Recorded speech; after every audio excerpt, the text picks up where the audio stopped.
Готови сме количката. Пак ще правим клекове. Много приятно, но време сте хубаво. И да, исках да поговоря нещо за хейтерите. За хейтерите в живота. Давай един шут на вас, хейтерите. И да, исках да поговоря, тъй като току-що имах един коментар, който казваше, че тъй като правя, видеята, дето взимам някакви лоши сценарии за уличен бой от интернет и казвам какво е по-добре да се направи. Съм написал, че боксовите умения били хамалски или нещо такова се случило, да съм ги бил изчистил. Братан, първо на първо, си нямаш грам идея какво е уличен бой. Най-вероятно никога не си бил, защото пълен женчо и те е страх и винаги си бяга от конфронтация. Второ, във всеки един уличен бой ударите са по-хамалски малко или много, защото е неочаквано и почва изведнъж. Това не е да застанеш пред кушата или където и да е и да такова. Затова го правя така, да изненадваш, и даже и за мен. И трето, аз заставам пред кушата на рандом, просто пускам клипа и правя някаква рандом комбинация, която първо ми хруми в главата. Но да, хейтери ще има навсякъде. По всяко време, във всеки един етап. Дали си успешен, дали не. Винаги ще има племпала, дето не правят нищо и само приказват, дето обичат да пишат коментарчета в интернет, защото това е най-висшето нещо, което ще изпълнят в техния живот, така че едва ли не, знаете, че са там, приемете го, езите им да се думкат, защото дайте нещо малко за забавлява, защото хората нямат по-голямо забавление в техния живот от това да хейтят, така че оставете да хейтят. И без това никога не биха дошли да ви го кажат в лицето, защото ако някой дойде на мен да ми го кажеш в лицето от тия хейтери, бият ваша мара и ще се ляга. Така че могат само в интернет. Майк Тайсън каза, интернет направи хората много да им е удобно, да могат да хейтят над другите без да получат им го в лицето за това.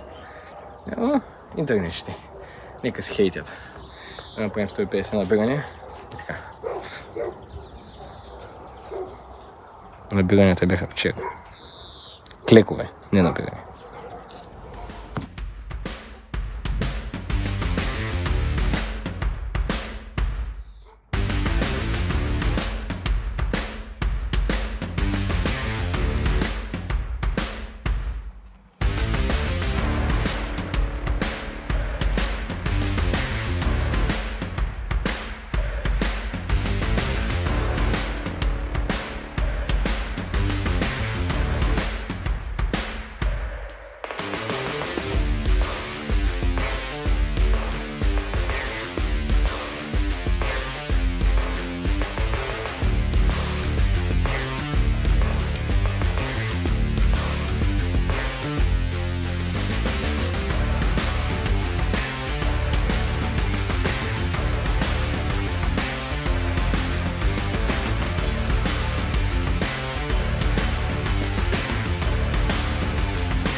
Така, беше доста неприятно, но много е топло и направо клековете стават 3 пъти по-трудни. Така, за хейтерите, не ми се кефят или нещо такова, решават да пишат хейтерски коментари. Факайте се. Ще ме интересува. Без това никой от вас не може да каже нищо лице в лице. Повечето само мрънкате зад клавиатурката. Защото сте мишки.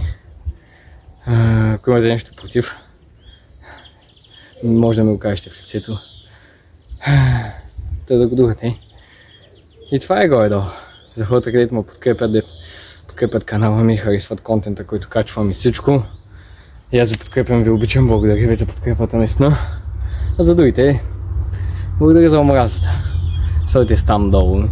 Поне забавляйте, ясно, че вашия живот за нищо не става. Поне коментирайте моя. Поне имате какво да говорите вашия живот, че иначе ще трябва мълчите. И така, ще видя следващото видео, надявам се ви харесва. Абонирайте за канала.